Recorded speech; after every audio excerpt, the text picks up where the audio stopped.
Welcome to everyday cooking. ரொம்ப ரொம்ப ஹெல்தியான ராகி சூப் எப்படி செய்கிறதுன்னு பார்க்கலாமா?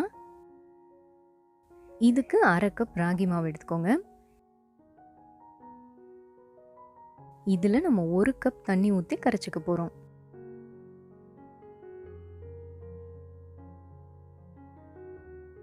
கட்டி விழாமல் நல்லா கரைச்சிக்கோங்க.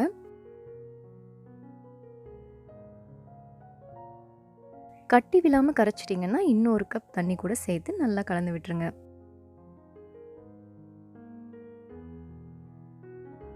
ராகி மாவை தண்ணி ஊற்றி கரைச்சி ரெடியாக வச்சாச்சு. இது ஒரு பக்கம் இருக்கட்டும். அடுத்ததாக கடாயில் கொஞ்சமாக எண்ணெய் விட்டு 1/4 கப் நறுக்கின வெங்காயம், இதோட ஒரு 3-4 பல் பூண்டை குட்டி குட்டியாக நறுக்கி சேர்த்து நல்லா வதக்கிக்கோங்க. வெங்காயம் வதங்கி கண்ணாடி மாதிரி ஆகணும், அது வரைக்கும் வதக்கிக்கணும். வெங்காயம் வதங்கிருச்சுன்னா ஒரு சின்ன கேரட்டை நறுக்கி சேருங்க. இதோடு நறுக்கின 4-5 பீன்ஸ், 1/4 கப் அளவுக்கு பச்சை பட்டாணி, தேவையான அளவு உப்பு, இதெல்லாம் சேர்த்து கொஞ்சம் நேரம் வதக்கிக்கணும்.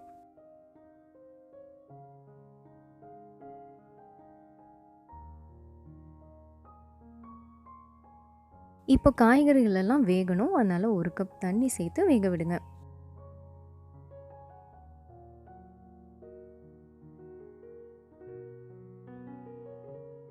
இங்கே காய்கறிகள் எல்லாம் சாஃப்டாக வெந்துருச்சு. இதில் நம்ம கரைச்சி வச்சிருக்கிற ராகியை சேர்க்க போகிறோம். லோ ஃப்ளேமில் வச்சு சேருங்க, உடனே கலந்து விடுங்க, இல்லைன்னா கட்டி விழுந்துடும். உங்களுக்கு சூப் எந்த மாதிரி வேணுங்கிறத பொறுத்து தண்ணியை இப்போவே அட்ஜஸ்ட் பண்ணிக்கோங்க. கொஞ்சம் கெட்டியாக க்ரீமியாக வேணும்னா நம்ம ஊற்றின தண்ணியே போதும், இல்லை கொஞ்சம் தண்ணியாக வேணும்னா அதிகமாக தண்ணி ஊற்றிக்கோங்க. ஒரு 5 நிமிஷம் லோ ஃப்ளேமில் வச்சு கிளறினீங்கன்னா நம்மளோட சூப் ரெடி ஆகிடும். இதுவும் நம்மளோட சூப்பரான diabetic friendly ragi soup ready.